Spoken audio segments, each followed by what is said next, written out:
जय गुरु जी संगत जी, जय गुरु जी। हैप्पी न्यू ईयर, जय गुरु जी।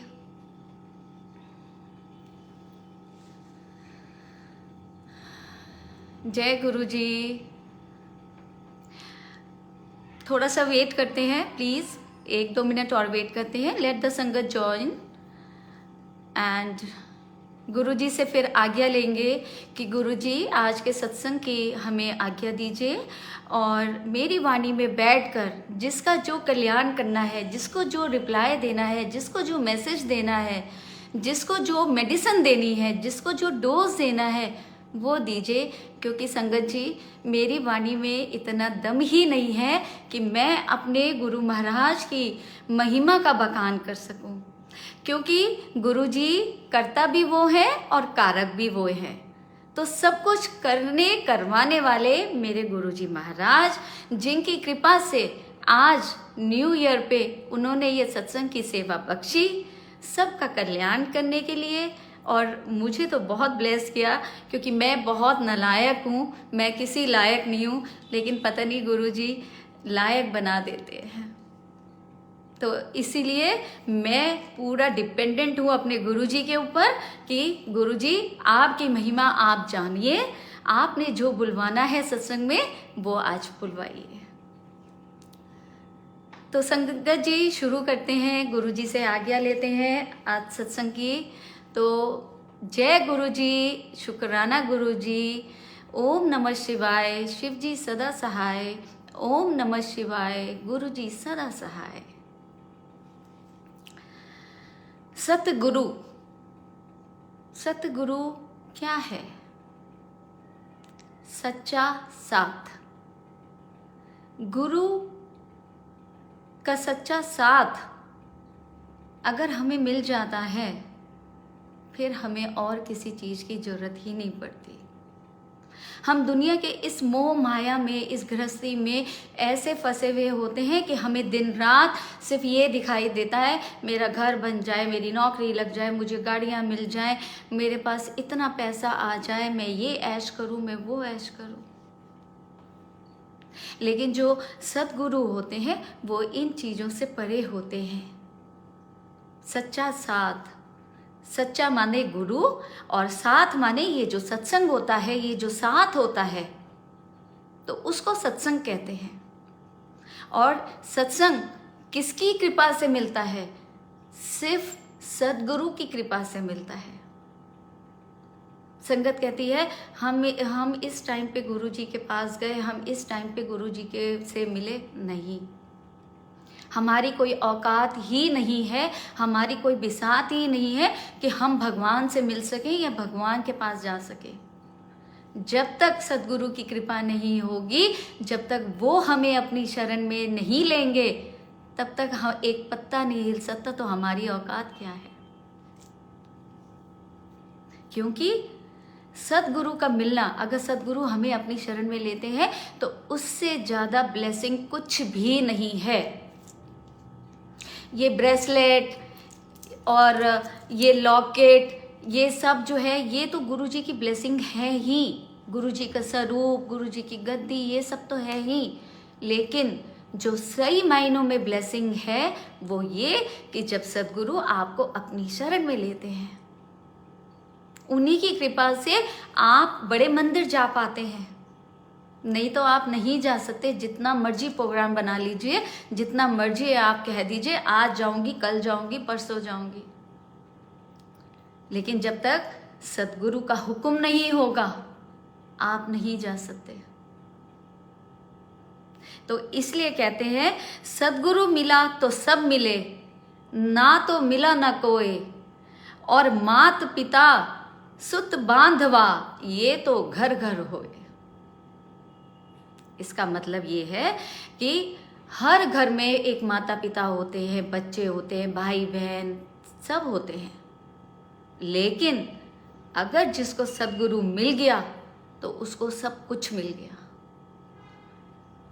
और अगर सदगुरु नहीं मिला तो समझ लीजिए उसको कुछ नहीं मिला। फिर तो आप इस जो मटेरियलिस्टिक दुनिया है, ये जो मोह माया की दुनिया है, आप उसी में फंसे रह जाएंगे। तो अगर इस मोह माया के बंधनों से, ये जो हम कहते हैं कि हम 84 लाख जूनी भोग के जो हमें मानुष जन्म मिलता है, अगर इस जन्म में भी अगर हमने सद्गुरु की शरण नहीं ली, अगर हमने भजन, सिमरन, सत्संग, सेवा नहीं किया, तो व्यर्थ है ये जीवन। जब गुरु की कृपा होती है तो आपको सत्संग मिलता है। जब गुरु की कृपा होती है, आपके जीवन में सब कुछ बढ़िया चलता है। गुरु कृपा क्या है? गुरु कृपा ये नहीं है कि आप गुरु जी की शरण में गए, आपको गाड़ियां मिल गई, अच्छा घर मिल गया, सारे जीवन के जो सुख ऐशो आराम होते हैं वो मिल गए। वो गुरु कृपा नहीं होती है।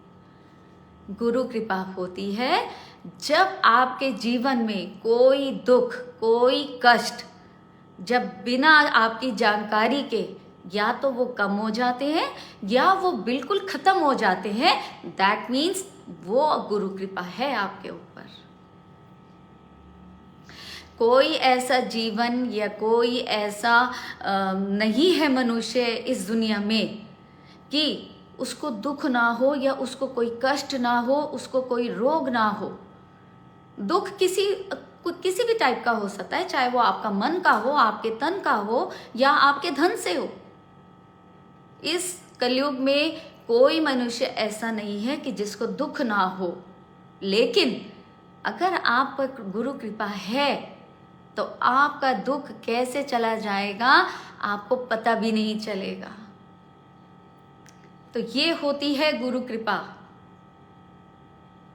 तो गुरु की वडियाई करना, गुरु जी का सिमरन करना, गुरु जी का सत्संग करना, ये बहुत बड़ी कृपा है। क्योंकि गुरु जी कहते थे कि सत्संग सुनने वाले का भला, सत्संग सुनाने वाले का भला। क्योंकि सत्संग में गुरु जी किसी को या तो मैसेज देते हैं या मेडिसिन की डोजेस देते हैं। गुरु जी अपने टाइम से ही संगत को उठाते थे और बोलते थे कि बताओ एनू दसो कि मैं तुहाडे वास्ते की कल्याण किया। कई दफा संगत नाराज भी हो जाती थी। संगत कहती थी कि गुरु जी अपनी वडियाई खुद ही करवाते हैं। तो गुरु जी ये आंसर वहां पे संगत ने ये क्वेश्चन गुरु जी से किया भी।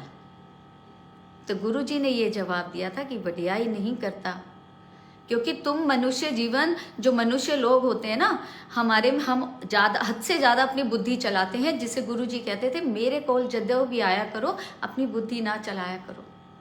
तो हमें जब तक कोई किसी चीज़ का प्रूफ ना मिले, कोई चीज़ प्रैक्टिकल दिखाई ना दे, तब तक हमें विश्वास नहीं होता। मुझे भी नहीं हुआ था। जब मेरी फ्रेंड मेरे को बोलती थी कि गुरुजी के एक गुरुजी हैं, मैं लेके चलती हूँ, तो मेरे मन में ना बड़ा अजीब सा वो रहता था। क्योंकि उस टाइम ये बड़े आसाराम और ये सब उनकी न्यूज़ बहुत फ्लैश होती थी, तो मैं उसको ना इग्नोर टालती थी कि अच्छा मैं चलूँगी, अच्छा मुझे किसी गुरु के पास नहीं जाना।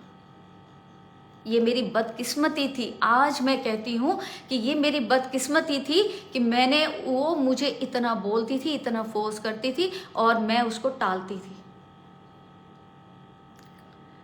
फिर एक दिन जब वो मेरे को गुरुजी के सत्संग में लेके गई, वो कहती है कि अच्छा मैं चल, तुझे नहीं जाना गुरुजी के मत जा, लेकिन तू सत्संग में चल, बिल्कुल जैसे तू कीर्तन वगैरह करती है, तू देख तेरे को कितना आनंद आएगा।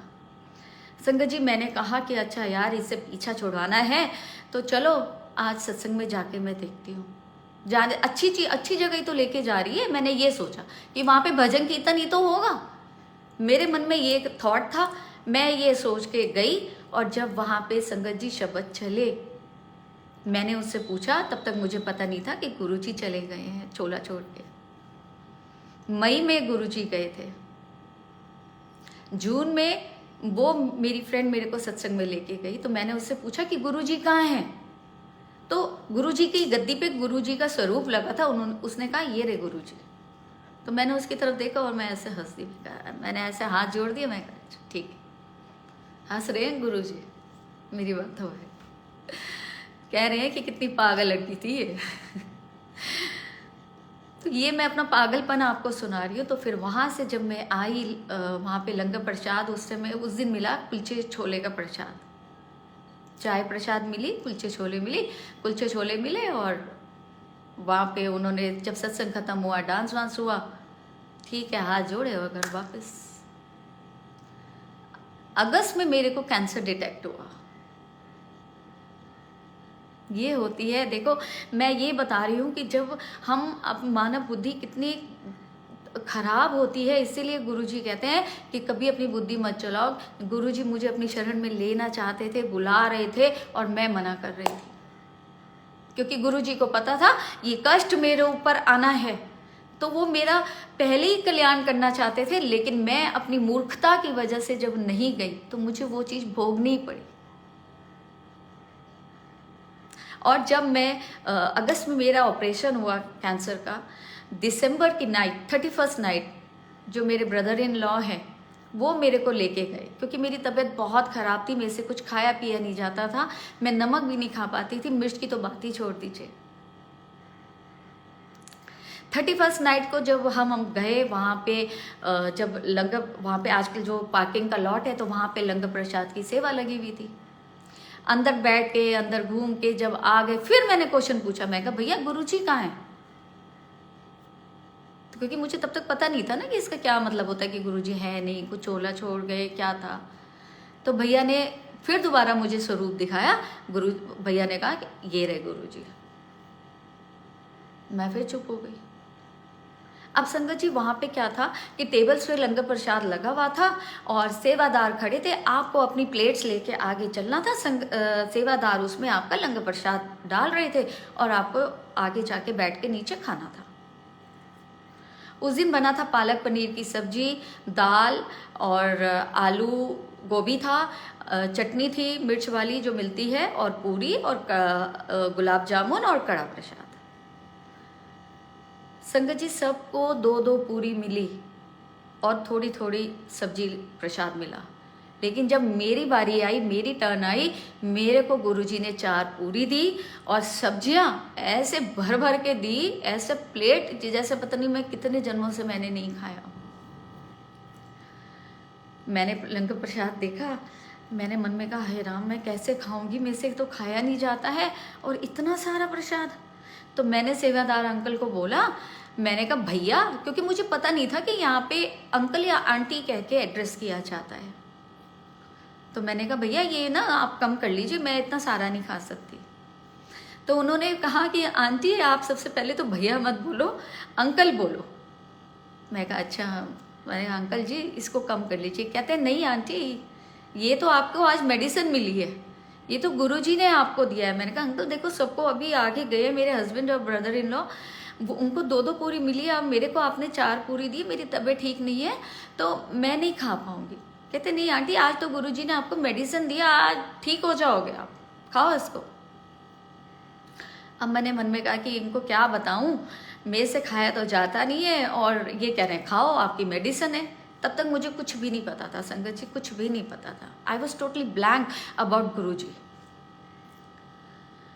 अब जब मैं खाने बैठी संगत जी, सब्जी में से इतनी बड़ी मिर्च, इतनी बड़ी मिर्च, सच्ची बता रही हूँ, इतनी बड़ी हरी मिर्च मैंने उठाई, अलग कर दी। अब वहाँ से जो सेवादार अंकल जिन्होंने मेरे को लंगर प्रसाद डाला था, अचानक से राउंड लगाते हुए आए और मेरे पास खड़े हो गए।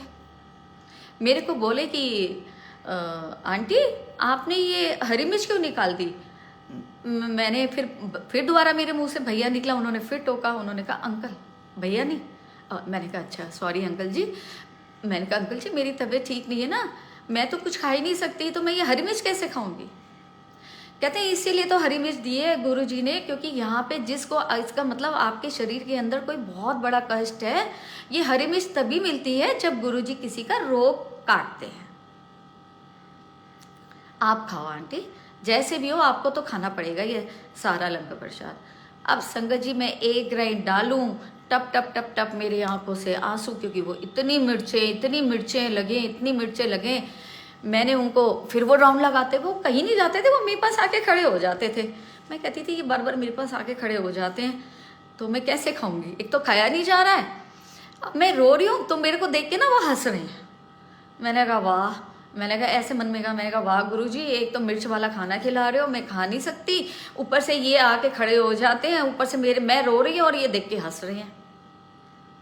पता नहीं मैंने तो ये मन में बोला, उन सेवादार अंकल को कैसे पता कि मन में बोल रही हूँ। तो मेरे को कहते हैं आंटी कोई बात नहीं, बुरा नहीं मानो, मैं हंस नहीं रहा, मैं तो गुरु जी की महिमा को देख के हंस रहा कि वो आज आपको कैसे ठीक कर रहे हैं। तो मैंने कहा अंकल बहुत मिर्चे हैं, मुझसे खाया नहीं जा रहा है। कहते हैं आंटी चाहे आप 4 घंटे लगाओ चाहे 5 घंटे लगाओ, आज तो आपको ये लंगर प्रसाद खाना पड़ेगा पूरा, क्योंकि ये लंगर प्रसाद नहीं है, ये आपकी आज दवाई है। मैंने संगत जी, मैंने कहा जब मुझे जल पानी दे दीजिए। कहते हैं आंटी पानी नहीं जल प्रसाद बोलो। मैंने कहा ठीक है अंकल, मुझे जल प्रसाद दे दीजिए। संगत जी 1 घूंट में जल प्रसाद पीऊँ, 1 घूंट में वो खाऊं। 4 घंटे लग गए, सारी संगत चली गई, मैं अकेली, मेरी फैमिली बैठी हुई, सेवादार सारे इकट्ठे हो गए। वो कहते हैं आंटी आप चिंता नहीं करो, आप आराम से खाओ, हम कोई नहीं जाएगा यहाँ से जब तक आप नहीं फिनिश करोगे इसको, हमें आज्ञा नहीं है, हम आपको छोड़ के नहीं जाएंगे। उसके बाद 3-4 जल प्रसाद पान बॉटल्स लेने के बाद जब मैंने दोबारा मांगा, सेवादार अंकल ने मुझे मना कर दिया।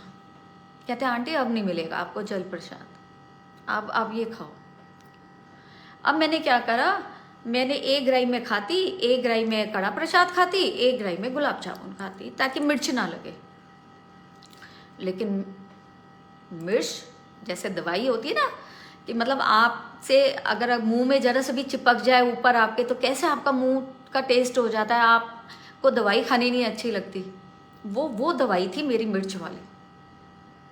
संगत जी जैसे तैसे मैंने गुरु जी को फिर मन में कहा, मैं कहा गुरु जी प्लीज़ मुझे माफ़ कर दो। अचानक मैंने मन में कहा कि प्लीज़ मुझे माफ़ कर दो और ये प्लीज़ मेरी हेल्प कर दो कि मैं जल्दी जल्दी लंगर प्रसाद खा लूँ। तब जाके वो लंगर प्रसाद फिनिश हुआ। संगत जी वो ख़त्म ही नहीं हो रहा था मेरे से लंगर प्रसाद। और नेक्स्ट डे जब घर में खाना बना, नाश्ता बना, मिर्च वाला खाना, और जब मैं सबके साथ खाने बैठी तो मेरे हस्बैंड ने बोला कि तू ये कैसे खा रही है। मैंने कहा क्यों, क्या हो गया, मैं नहीं खाती क्या। कहते ये मिर्च वाला कैसे खा रही है। मैं कहा ये मिर्च वाला है। और वैसे मैं अपने लिए अलग बनाती थी बिना मिर्च, और उसका मेरे लिए खाना अलग बनता था। उस दिन संगत जी मेरे लिए अलग नहीं बना, मैंने वो ही खाना नॉर्मल खाया जो घर में सबके लिए बनता था, मिर्च वाला। तो उस दिन से वो गुरुजी ने मेरा कल्याण किया था। अंदर क्या मेरे रोग थे, क्या मेरा कष्ट था जो गुरुजी ने काटा था। और उस दिन के बाद से फिर मैं मिर्च क्या सब कुछ सब मैं खाने लगी। हैप्पी न्यू ईयर मिलन, जय Guru ji, thank you so much. Happy new year सारी संगत को जिन्होंने ज्वाइन किया। सॉरी मैं अपना सत्संग कर रही थी तो मैं इसलिए किसी को नहीं एड्रेस कर पाई। तो गुरु महाराज से अरदास है कि इस नए साल पे गुरु जी सबके दुख दूर करके सबकी झोलियां खुशियों से भर दे। तो इसलिए संगत जी गुरु कृपा ये होती है जो हमारी बुद्धि नहीं समझ पाती। इसलिए गुरु जी कहते हैं कि जब भी मेरे पास आते हो कभी भी अपनी बुद्धि मत लगाया करो। अभी एक मेरी बहुत प्यारी संगत है, मैं उनका नाम नहीं लूँगी क्योंकि गुरु जी ने उनका नाम लेने के लिए मुझे आज्ञा नहीं दी। संगत जी बहुत प्यारा सत्संग है। उनके बेबी नहीं हो रहा था, उन्होंने 2 दफ़ा IVF कराया, नहीं हुआ। तो पिछले साल जब वो मेरे से ब्लेसिंग ले रही थी और बहुत दुखी थी, तो अब पिछले साल की बात हो गई संगत जी, इतनी संगत के मैसेजेस, इतनी संगत से रोजाना बात, मैं तो भूल गई।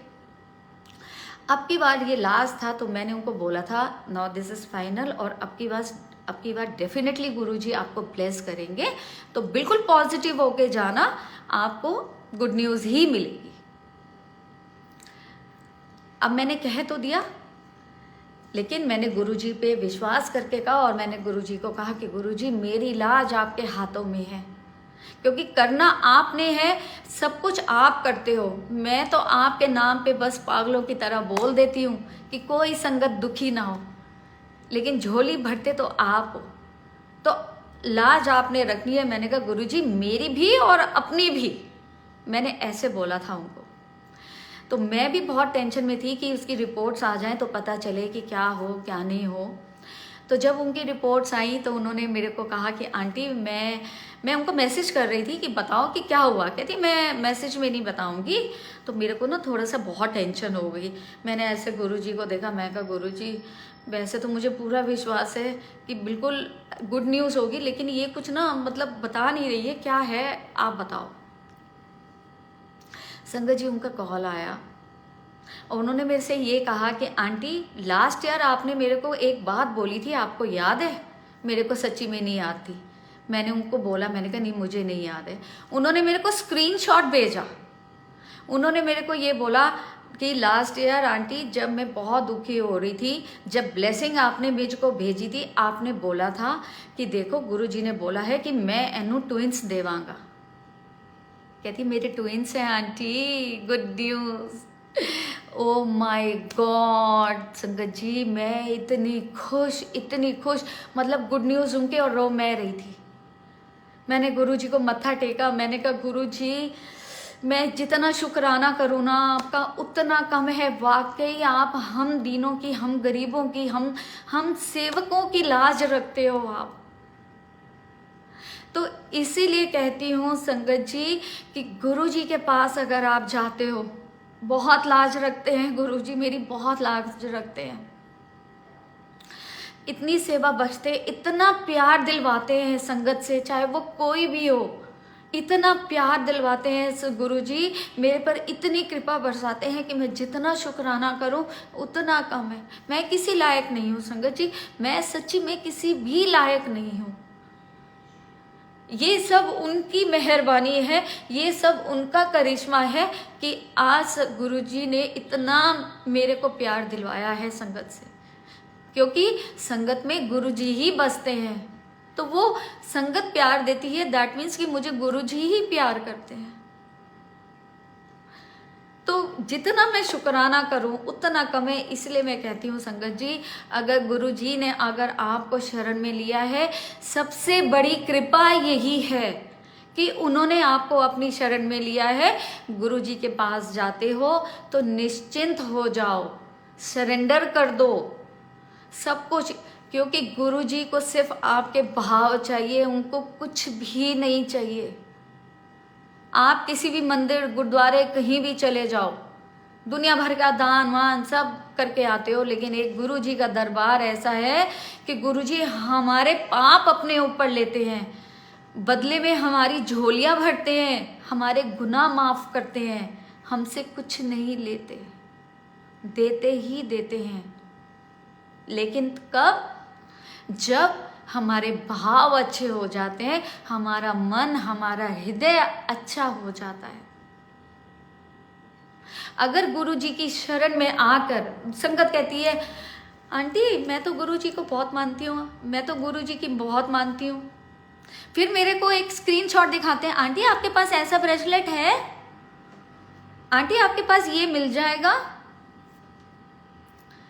सबसे नंबर 1 संगत जी, कभी भी किसी की ब्लेसिंग देके कंपैरिजन मत कीजिए, रीसा मत कीजिए कि मुझे भी ऐसी दो। तो इसका मतलब आप ब्लेसिंग तो ना मांग रहे हो। हम जब मार्केट जाते हैं, कोई सामान, किसी के कपड़े, किसी की ड्रेस अच्छी लगती है तो उसको देख के लेने जाते हैं। ब्लेसिंग देने वाले गुरुजी हैं। पता नहीं आप छोटी चीज मांगो, वो पता नहीं आपको क्या देना चाहते हैं। तो यहाँ अपनी बुद्धि मत चलाओ, कभी किसी की रीसा मत करो कि आंटी मेरे को स्क्रीनशॉट मत भेजो। अभी कल की बात है संगत जी, सॉरी मेरा ट्राइपॉड हिल गया। एक संगत जी हैं, आशु आंटी हैं, वो बहुत प्यारी आंटी हैं, संगत आंटी हैं। तो उनकी अपनी बेटी के लिए उनको ब्रेसलेट चाहिए था और उनकी बेटी का बर्थडे है। उन्होंने मेरे को 3-4 ब्रेसलेट्स की फोटो भेजी, आंटी ये चाहिए, आंटी ये चाहिए। संगत जी मैं ब्लेसिंग्स नहीं देती, मैं बहुत दफ़ा हाथ जोड़ के सबसे विनती कर चुकी हूँ, मैं कुछ भी नहीं हूँ, देने वाले महाराज हैं, इनको पता होता है कि क्या चाहिए किसको और क्या नहीं चाहिए। ये बहुत हंसते हैं, बहुत नॉटी हैं ये, है ना गुरुजी? तो भूल चूक माफ। तो गुरुजी, संगत जी, गुरुजी जिसको क्या ब्लेस करना है वो जानते हैं। अगर आप भाव से, दिल से ब्लेसिंग मांगते हो तो आपको बहुत कुछ देते हैं गुरुजी। अब मैंने उनको समझाया, मैंने कहा आंटी ये पिक्स मत भेजिए, जो गुरुजी देंगे वो बहुत अच्छा देंगे, आप चिंता मत कीजिए। संगत जी, मैं कल घर पे नहीं थी और उनकी मैं ब्लेस करवा के मैं ब्लेसिंग घर पे छोड़ गई, वो आके मेरी बेटी से ले गई। रात को उनका मैसेज आया, अगर आशु आंटी इस समय ज्वाइन करा हुआ है, उन्होंने सत्संग सुन रही हैं, तो आशु आंटी प्लीज़ मुझे माफ़ करिएगा, क्योंकि मैं ये गुरु जी की आज्ञा से ये सत्संग बता रही हूँ, और हो सकता है इस सत्संग से, आपकी इस वाली बात से कई संगत को बहुत मैसेज मिलेंगे। तो जब वो घर गई, उन्होंने मेरे को मैसेज किया कि thank you aunty so much, मैंने क्या कहा था, और मैंने शर्म के मारे, मुझे मंगलसूत्र वाली ब्लेसिंग चाहिए थी। मैंने तो खाली बेटी के लिए ब्रेसलेट मांगा था, लेकिन मेरे को मंगलसूत्र वाली ब्लेसिंग चाहिए थी, और वो मैंने शर्म के मारे आपसे नहीं कहा, लेकिन गुरुजी ने तो मुझे वो भी दे दिया। तो संगत जी, मुझे तो नहीं पता था ना, मैं तो भगवान नहीं हूं कि इनके दिल में क्या है, इनको क्या चाहिए। भगवान तो ये है, अंतर्यामी तो ये है। इसीलिए मैं कहती हूं कि कभी भी किसी की ब्लेसिंग देके रीसा मत कीजिए। जो आपको जो ब्लेसिंग मिली है उसका धन्यवाद कीजिए गुरु जी का, कि आप बहुत ब्लेस्ड हैं कि आपको ब्लेसिंग मिल रही है। वरना मेरे को संगत कॉल करती है कि आंटी हमें कहीं से नहीं मिल रहा है, प्लीज आप हमें कुछ भी गुरु जी की ब्लेसिंग दे दो। तो देने वाले महाराज, हाँ जी रजनी आंटी, बिन बोले या सब कुछ जानता। तो अपने सबसे पहले भाव अच्छे रखिए। तो आप कहते हो कि मैं गुरु जी को मानती हूं, लेकिन आप गुरु जी की कहाँ मानते हो, है ना? हम हाथ उठा के कहते हैं हम हो गए डुगरी वाले के। हो गए? अगर हम इससे ब्लेसिंग मांगेंगे, उससे ब्लेसिंग मांगेंगे, इससे ब्लेसिंग मांगेंगे, तो हम हो जाएंगे? हम तब होंगे जब हम गुरु जी की मानेंगे। जैसे गुरु जी सिखाते थे, गुरु जी बहुत कम बोलते थे, लेकिन अगर वो एक उन्होंने कोई लाइन भी बोली तो समझ लीजिए उसमें 1000 ग्रंथों का सार होता था। तो गुरु जी कहते थे कि मेरे को अगर पाना है तो सबसे पहले दया, सबर और यकीन, टोटल सरेंडर एंड फेथ, ये बहुत जरूरी है। दया करना सीखिए, किसी का बुरा मत कीजिए, मन में भाव ही मत लाओ, सोचो ही मत कि ये इसका बुरा करना है या कुछ करना है। सबर, साईं महाराज बाबा जी कहते थे कि श्रद्धा और सबूरी, वो भी तो शिव है और गुरु जी महाशिव है। तो यही सिखाते हैं कि सबर करो, सबर का फल मीठा। संगत मेरे को कहती है कि आंटी गुरुजी तो मेरी सुनते ही नहीं है, मुझे इतना दुख है, मुझे इतनी तकलीफ है, गुरुजी मेरी नहीं सुनती है। मुझे एक आंसर दीजिए संगत जी, जब हम गुरुजी से कुछ भी मांगते हैं, कुछ भी अरदास करते हैं, कुछ भी दुआ करते हैं, अगर गुरुजी हमें उस टाइम नहीं देते, तो क्या जब हम कोई गुनाह करते हैं, किसी का दिल दुखाते हैं, उसकी सजा उस टाइम देते हैं? इमीडिएटली देते हैं? जवाब दीजिए, नहीं ना। तो सब्र करना पड़ेगा, क्योंकि महाराज हमें वो देते हैं जो हमारे लिए अच्छा होता है, लेकिन हमारे अंदर इतनी पेशेंस ही नहीं है, इतना श्रद्धा, इतना सब्र ही नहीं है। हम कहते हैं आज हमने गुरुजी को बोला है ना, तो आज अभी मिल जाए। तो उसके लिए फिर वैसा बनना पड़ेगा ना, गुरुजी का प्यारा बनना पड़ेगा, जो गुरुजी कहते थे वो मानना पड़ेगा। सबसे पहले अपने दिल को बड़ा कीजिए, किसी के दिल में अगर बसना है ना तो अपने दिल को बड़ा करना पड़ेगा।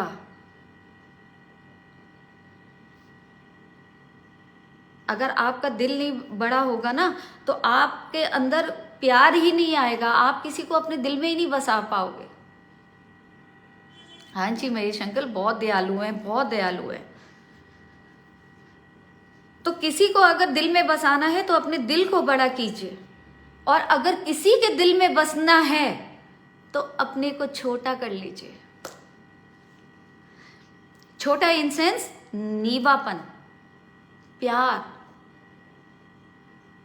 क्योंकि नीवी बेरी को ही फल लगते हैं। जो जिस वृक्ष पे फल लगे होंगे ना, पत्थर भी उसी को पड़ते हैं, लेकिन वाह भी उसी पेड़ की होती है कि वाह वाह, इस वाले फल में तो, पेड़ में तो बहुत मीठे आम आते हैं। दुनिया उसी के इर्द गिर्द घूमती है।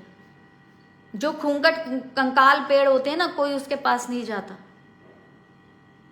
वो कहते हैं कि इसको तो काटो और जलाओ, खत्म करो।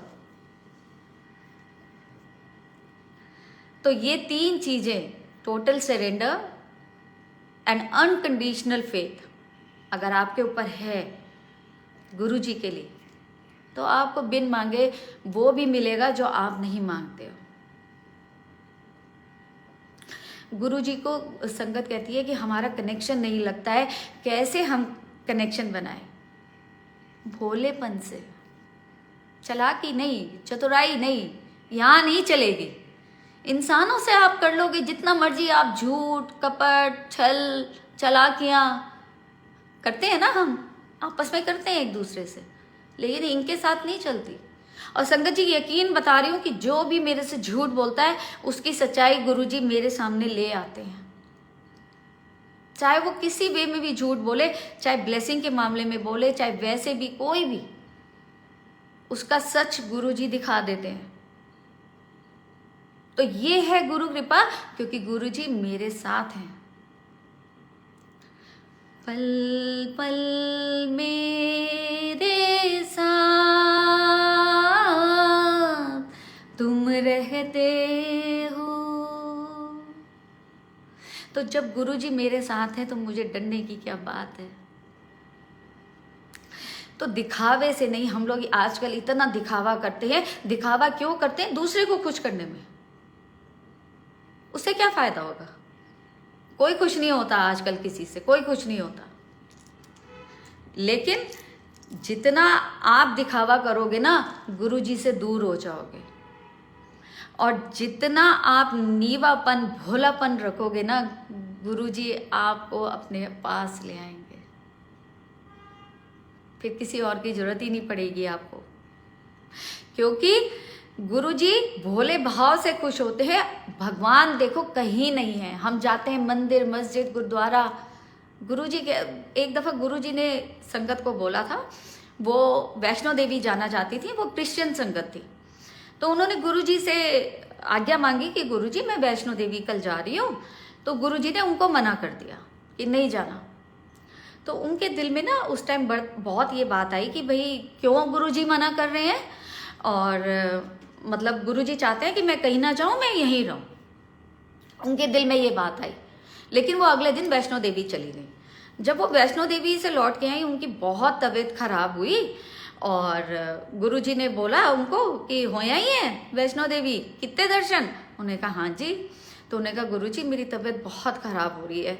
तो गुरुजी ने कहा तू चर्च कब से नहीं गई? तो उन्होंने कहा गुरुजी मेरे को 3-4 संडे हो गए, क्योंकि मैं तो इधर आ जाती हूँ तो चर्च जाने का टाइम ही नहीं मिलता।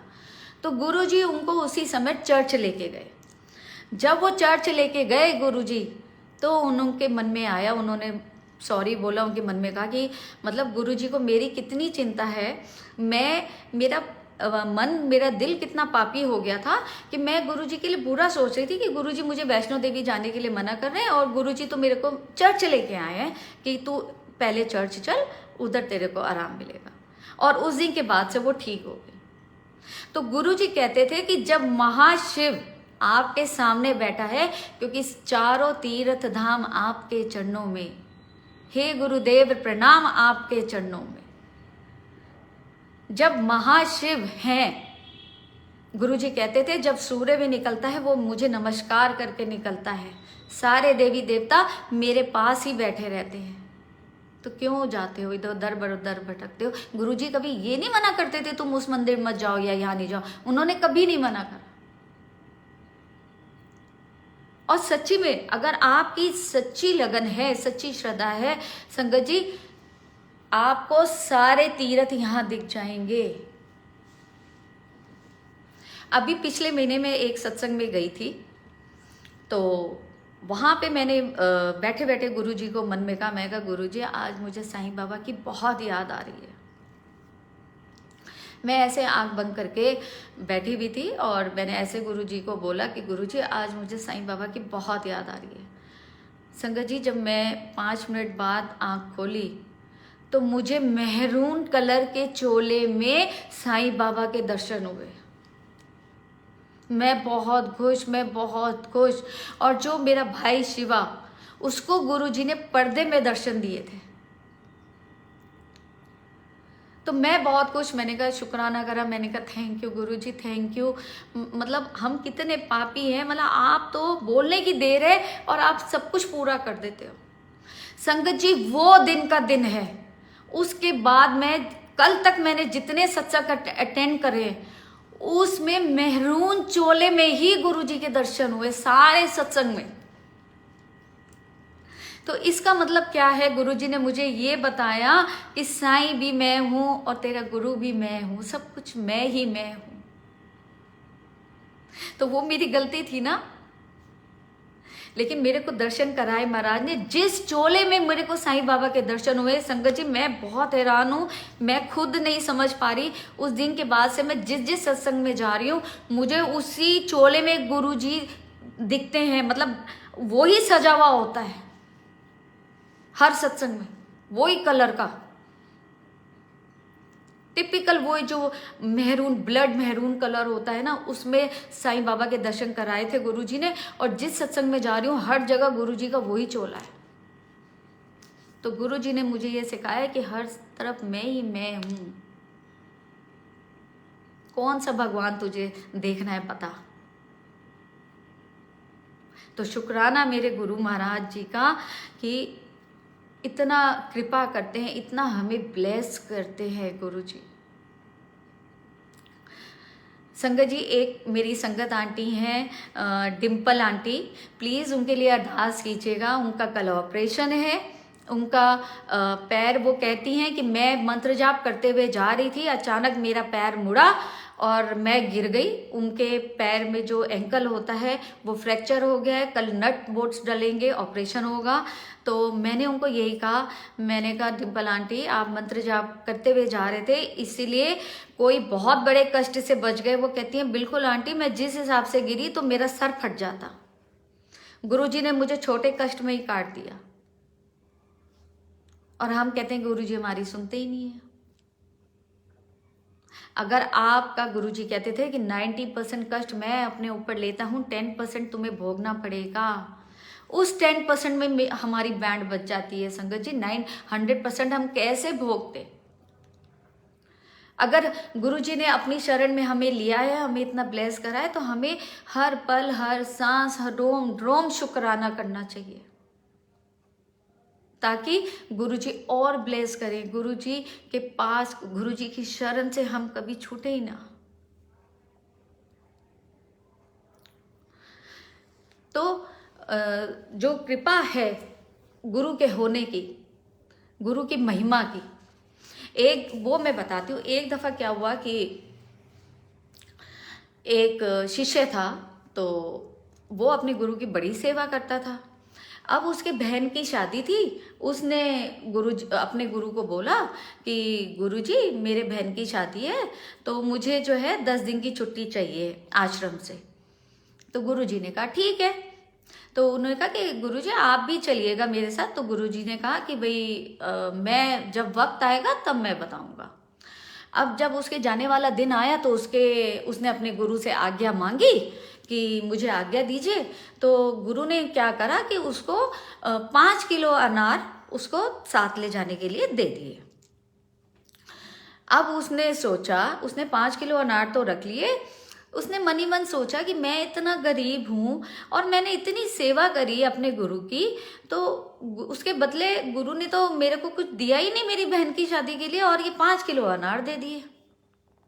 अब वो अपने उनके गुरु ने क्या करा, अपने 2 सेवक और उसके साथ भेज दिए कि जाओ इसकी बहन की शादी में इसके साथ काम करना, मदद करना। अब जब वो पहुंचा तो उसका घर कोई राजस्थान वाले ऐसे रेतीले इलाके में था कि जहाँ पे कोई फसल वगैरह भी नहीं होती थी। अचानक वहाँ के राजा की बेटी की तबीयत बहुत ज़्यादा खराब हो जाती है। तो वैद्य उनको बताते हैं कि अगर कहीं से अनार मिल जाए और उसके जूस के साथ इनको दवाई दी जाए तो आपकी बेटी ठीक हो जाएगी। अब राजा ऐलान करवा देते हैं कि भाई अगर कोई मेरे को ये ला के देगा अनार, तो जो वो कहेगा मैं उसका धन्य धान्य से उसको भर दूंगा। अब सेवक के कानों में ये बात पड़ती है, वो सुनता है, वो लेके 5 किलो अनार वहाँ पहुँच जाता है राजा के पास कि मेरे पास ये 5 किलो अनार है, आप लीजिए, आप अपनी बेटी का इलाज करवा दीजिए। अब वैद्य अनार का जूस निकाल के देता है और उनकी बेटी को उसको अनार के जूस के साथ दवाई देता है। कुछ ही दिनों में राजा की बेटी ठीक हो जाती है। अब राजा बहुत खुश, राजा उस शिष्य को बुलाता है और उससे सारी बात पूछता है कि भाई तुम कौन हो, ये अनार कैसे आए तुम्हारे पास। तो वो सारा बताता है कि मेरी बहन की शादी थी और मेरे गुरु ने जो है ये अनार मेरे को चलते हुए दिए थे, और साथ में उन्होंने मुझे आशीर्वाद दिया था कि जा, भगवान करे तेरी बहन की शादी खूब बहुत धूमधाम से हो, खूब धन धान्य से भरपूर, दान दहेज की कोई कमी ना हो, ऐसे उन्होंने मुझे आशीर्वाद दिया था और साथ में मुझे ये 5 किलो अनार दे दिए थे। अब राजा सारा सुन के उसको समझ में आई बात। उसने कहा कि तुम्हारे बहन की शादी मैं करूँगा। तो राजा ने खूब धूमधाम से उसकी बहन की शादी करी, दान दहेज खूब सारा दिया, भर दिया उसके ससुराल वालों को, उसके घर को, परिवार को। तब उसको शिष्य को समझ आया कि ये मेरे गुरु की महिमा, कि गुरु ही जानते हैं कि अपने सेवकों के लिए या अपने बच्चों के लिए, अपने शिष्यों के लिए क्या अच्छा होता है, तो गुरु वो ही देते हैं। लेकिन हम नहीं पहचान पाते, हम उस टाइम कहते कि मैंने क्या मांगा था और गुरु ने क्या दे दिया। तो ये होती है गुरु की महिमा, कि गुरु जानते हैं कि हमारे लिए क्या बेस्ट है, तो वो ही देते हैं। क्योंकि गुरु जो होता है ना, वो एक खुशबू है फूलों की। ये फूल मुरझा जाएंगे, लेकिन जो गुरु की खुशबू है ना, वो कभी नहीं मुरझाती, वो महकाती है आपके जीवन को। गुरु एक ऐसा दीपक है कि जब आपका जीवन अंधेरे में चला जाता है, अंधेरे में मतलब दुख से, कष्टों से भर जाता है, तब गुरु रास्ता दिखाते हैं। और गुरु जो है वो एक ऐसा नगमा है कि अगर आप अपने गुरु का सिमरन करते हो, अपने गुरु का नाम जपते हो, तो आपकी जो जिंदगी है ना, वो इतनी, कहते हैं ना, म्यूजिक आपके माइंड को कितना हील करता है ना, हम ये बात बोलते हैं ना। तो गुरु वो नगमा है, सरगम है कह लीजिए, या वो म्यूजिक है जो आपके जीवन को इतना लाइट कर देता है, खुशियों से भर देता है। तो गुरु की कृपा समझिए कि अगर उन्होंने आपको अपने शरण में लिया है तो आप इतने ब्लेस्ड हैं। सत्संग, सेवा और सिमरन, गुरुजी कहते थे लाइफ की हर चीज तुम एंजॉय करो, सब कुछ करो, लेकिन अनअटैच्ड रहो, भगवान को कभी मत भूलो। इनके साथ, इनको एंजॉय करते हुए भी हमेशा भगवान से अटैच्ड रहो। तब आपको, मतलब आपका कोई दुख आता भी है ना, तो आपका निकल जाएगा। अपने कर्मों को अच्छा करिए, क्योंकि कर्म लौट के आता है। संगत जी, मैं हर सत्संग में बोलती हूँ, कर्म लौट के आता है, वो भोगना पड़ता है। किसी को अपशब्द मत बोलिए, किसी को खराब मत बोलिए, क्योंकि एक दिन जो आपने उसको बोला है वो आपको भोगना पड़ेगा। कोई नहीं बचा हुआ। मेरे को भी बहुत गालियां पड़ी हैं, मैं झूठ नहीं बोलूंगी। सत्संग में आज गुरुजी बुलवा रहे हैं, जो मेरी ना गलती होते हुए भी मेरे अपने रिश्तेदारों से मुझे सुनने को मिली। जो कभी मैंने सोचती थी मैं जिंदगी भर नहीं बोलूंगी, लेकिन गुरुजी की शरण में आने के बाद जब गुरुजी ने ये सिखाया कि नीवापन होना चाहिए, जब गुरुजी हमारे इतने गुनाह माफ कर देते हैं, हम पापियों को हम रोज जाने अनजाने पता नहीं कितने गुनाह करते हैं, चाहे हम झूठ बोलें, चाहे हम किसी के साथ चालाकी करें, चाहे किसी के साथ धोखा करें, करते हैं, बिल्कुल करते हैं, हम रह नहीं सकते। लेकिन तब भी गुरुजी हमें इतना प्यार करते हैं, हमारे सारे गुनाहों को माफ करके अपने दरबार बुलाते हैं, हमें ब्लेस करते हैं। तो गुरुजी से सबसे पहले सीखो फॉरगेट एंड फॉरगिव, क्योंकि माफ करने वाला सबसे बड़ा होता है। और अगर किसी ने आपको कुछ बुरा बोला है, किसी ने आपका दिल दुखाया है, तो संगत जी सब्र कीजिए, एक दिन वो ही उसको भोगना पड़ेगा। वापस पलट के गुरुजी कहते हैं अगर आपने जवाब दे दिया, अगर आपने कुछ कह दिया, तब मैं कुछ नहीं करूंगा। अगर आप चुप रहे, आपने सब्र किया, तब सब कुछ मैं देखूंगा। एक दफा एक गरीब होता है बहुत, और वो हाथ गाड़ी चलाता था, जिसको हम पहले ठेला वेला कहते थे। तो वो गुरु नानक जी के पास जाता था, अंदर पहले हाथ मुंह बाहर धो के गुरुद्वारे में गुरु नानक जी को मत्था टेकता था, और जब जहाँ पे कड़ा प्रसाद मिलता था वहां उस लाइन में लग जाता था कड़ा प्रसाद लेने के लिए। तो वहां पे कड़ा प्रसाद की सेवा उस टाइम सेवा सिंह करते होते थे। तो जब इसकी बारी आई तो उन्होंने ना इसको बहुत तेज डांटा, चल पीछे हट, क्या रीछ की तरह उत्ते चढ़े आने आए। उसने बेचारा गरीब था, वो डर के मारे पीछे हो गया, लेकिन सेवा सिंह ने उसको कड़ा प्रसाद नहीं दिया। अब वो बड़ी देर इंतजार करने के बाद जब उसको नहीं मिला तो उसने देखा थोड़ा सा कड़ा प्रसाद नीचे गिर गया है। उसने वही उठाया, माथे से लगाया और उसको खा लिया। उसने कहा मनी मन, उसने कहा ये मेरे को रीछ क्यों बोल रहा है, रीछ माने भालू, ये मेरे को रीछ क्यों बोल रहा है, रीछ की तरह तो ये व्यवहार कर रहा है, मैंने इसका क्या बिगाड़ा है। ऐसे सोचता हुआ वो चला गया। 2 दिन बाद वो जो सेवादार सेवा सिंह थे उनकी मृत्यु हो जाती है। अब उनकी जगह उनका बेटा वो सेवा करने लगा। ऐसे टाइम बीतता चला गया। कुछ महीनों बाद एक मदारी एक भालू को लेके आया। उसने भी बाहर, जैसे गुरुद्वारे में के बाहर पहले हाथ पैर धोते हैं, हाथ मुंह धोते हैं, उसने हाथ मुंह धोया और फिर वो गुरु नानक जी के आगे गया, उसने मत्था टेका, भालू को उसने बाहर खड़ा कर दिया। अब जब भालू को बाहर खड़ा तो वहां के आसपास के लोग देखते कि वो भालू 2 पैर पे खड़ा होता, ऐसे झुक के ऐसे प्रणाम करता, और जब वो प्रणाम करता तो वो बहुत रोता था। उसका रोज का, अब वो मदारी का रोज का काम हो गया, वो आता गुरु नानक जी के आगे मत्था टेकता, कड़ा प्रसाद लेता और भालू को लेके चला जाता। लेकिन आसपास के लोग खड़े होते हुए देखते थे कि वो भालू रोता था। तो एक दिन उन सारे लोग मिलके गुरु नानक जी के पास गए।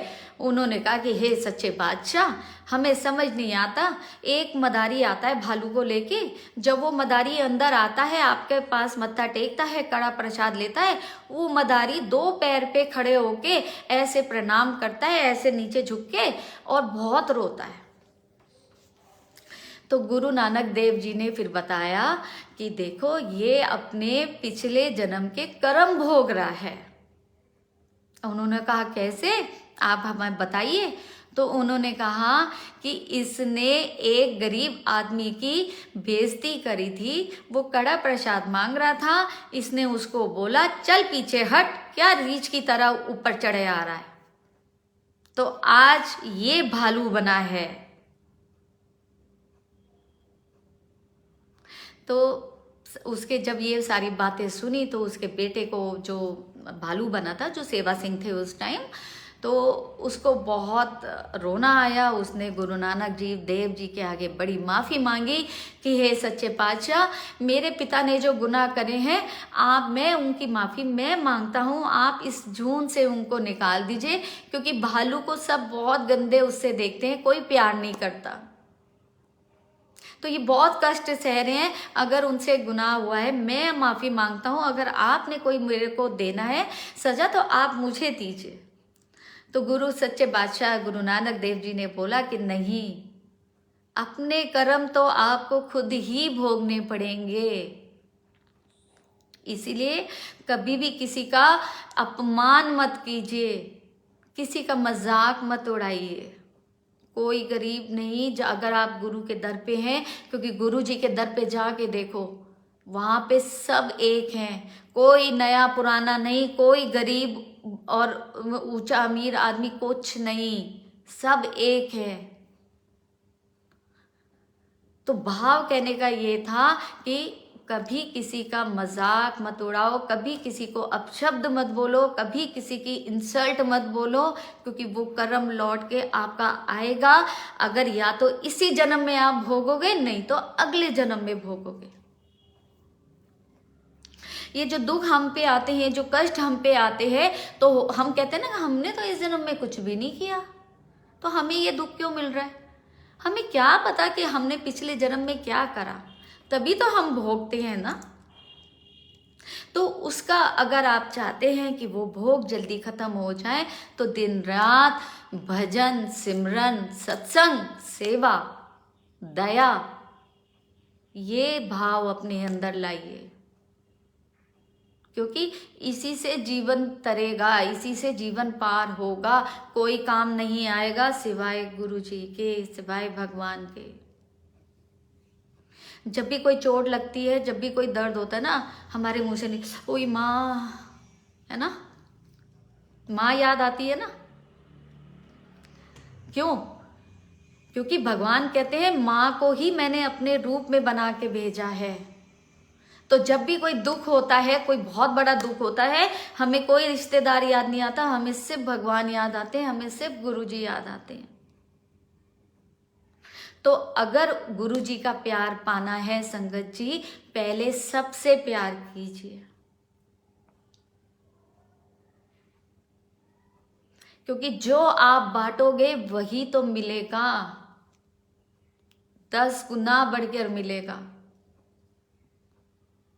और मैं तो बहुत ब्लेस्ड हूँ, मैं तो बहुत ब्लेस फील करती हूँ कि गुरु जी ने अपनी शरण में लाने के बाद मेरे को इतना प्यार दिलवाया है संगत से, इतना प्यार कि मैं जितना शुक्राना गुरु जी का या अपनी प्यारी संगत का करूँ उतना कम है। भाई दिया, बहन दी, रजनी राजपूत जैसी प्यारी बहन दी मुझे, इतने प्यारे प्यारी संगत हैं, दीपाली पसे आंटी, विजय अंकल मुंबई से, महेश अंकल दिल्ली से, कि मतलब अगर मैं नाम लेना शुरू करूँ ना, तो शायद मुझे एक सत्संग सिर्फ नाम लेने के लिए में ही निकल जाएगा। एंडलेस लिस्ट है जो प्यार करते हैं मुझे, तो वो मेरे गुरु महाराज ही तो हैं जो मुझे प्यार करते हैं। तो इससे ज़्यादा मेरे लिए ब्लेसिंग क्या होगी। और देखिए न्यू ईयर पे गुरुजी आए अपनी गद्दी लेके, ये मेरी प्यारी बहन जो रजनी आंटी हैं, ये उन्होंने ब्लेसिंग भेजी मेरे लिए। थैंक यू रजनी आंटी, आपका बहुत बहुत इतना प्यार देने के लिए। और गुरु महाराज, सही बात है, thank you Neelam Kapoor aunty, आज अपने प्लेटफॉर्म पे आपने ये सेवा बख्शी मुझे। मैं किसी लायक नहीं हूँ संगत जी, अगर कोई भी भूल चूक अगर मेरे से आज हो गई हो, जाने अनजाने अगर किसी का भी दिल दुखाया हो, तो मैं तहे दिल से माफ़ी मांगती हूँ। लेकिन मुझे प्यार करना मत छोड़िएगा, क्योंकि प्यार ही मेरी जिंदगी है। I love you so much all. और नए साल की सबको शुभकामनाएं देते हुए मैं गुरु महाराज से सिर्फ यही अरदास करूंगी कि गुरु जी सबके दुख दर्द मिटा दीजिए, सबकी झोलियां खुशियों से भर दीजिए, सबको अच्छी सेहत बख्शिए, सबको अपनी शरण में रखिए, अपनी दया का हाथ सबके सिर पे रखिए, क्योंकि और किसी चीज की जरूरत नहीं है, सिर्फ आपकी शरण की, आपके दया की, आपके प्यार की जरूरत है। और जिसने इस चीज़ को पा लिया संगत जी, वो स्वर्ग ऊपर कहीं नहीं, वो सिर्फ यही है। तो गुरु जी से अरदास करती हूँ कि गुरु जी आप सबका भला करे, सर्वदा भला करे, आप सबकी झोलियाँ खुशियों से भर दे। खुश रहिए, सबको खुश रखिए, क्योंकि भगवान कहीं नहीं है, सिर्फ आपके दिल में है। ये दिल तुम बिन कहीं लगता नहीं, हम क्या करें। तो अगर आपने ये भाव बना लिए ना, अगर आप सच्ची में देखिए, हम कहते हैं ना कि हमारी इंट्यूशन हमें ये जवाब दे रही है, हमें वो जवाब दे रही है। वो इंट्यूशन क्या है? वो भगवान ही तो है, वो हमारी अंतरात्मा की तो आवाज है जिसको हम नहीं सुनते। अगर हमने उसको सुन लिया ना संगत जी, कल्याण हो जाएगा, ये दुनिया बदल जाएगी। गुरु जी कहते थे मेरे जान तो बाद इतनी संगत बदलेगी कि पैर रखने की भी जगह नहीं होगी, लेकिन भीड़ है। मैं मानती हूं कि बड़े मंदिर में भीड़ बढ़ रही है, लेकिन मुट्ठी भर ही संगत है बस, जो दिल से गुरु जी को चाहती है, जो दिल से गुरु जी की मानती है। गुरु जी को मानते हो, बहुत अच्छी बात है, लेकिन प्लीज गुरु जी की भी मानो। मेन बात वो होती है सत्संग और सेवा और सिमरन, भजन। रंगनी दीदी आपसे अच्छा तो कोई भी नहीं गा सकता, मैं तो कुछ भी नहीं हूँ। और आज मैं भजन वाली डायरी भी नहीं लेके बैठी। तो भजन,